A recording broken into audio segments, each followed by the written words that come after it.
ஒருத்தர் 5 மணிக்கு flight 1 hour ஆகும் அவர் வீட்டுல இருந்து போறதுக்கு. டிரைவர் கிட்ட சொன்னாரு, நீ 2 மணிக்கு வந்துருப்பா, நான் 3 மணிக்கெல்லாம் அங்க இருக்கணும்.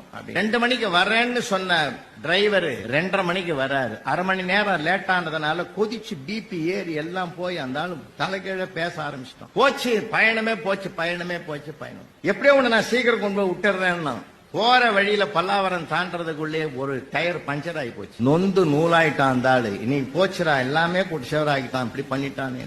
அந்த நேரத்துல ஒருத்தன் பைக்ல வந்தவன், ஐயா உங்க அவசரம் புரியுது, ஏதோ ரொம்ப டென்ஷனா இருக்கீங்க, எங்க போகணும்? ஏர்போர்ட்டா?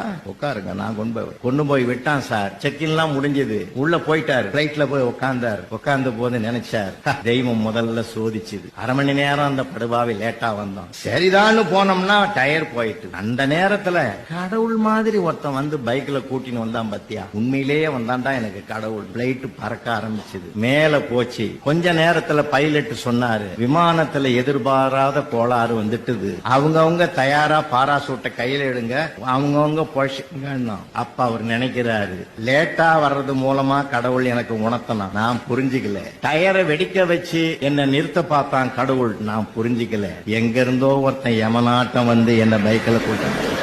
நான் என்ன சொல்ல வரேன், அரை மணி நேரத்துக்கு முந்தைய அவன் கடவுளா தெரிஞ்சான், அரை மணி நேரத்துல அவன் யமனாயிட்டான். இதுதான் நம்ம மதிப்பீடு.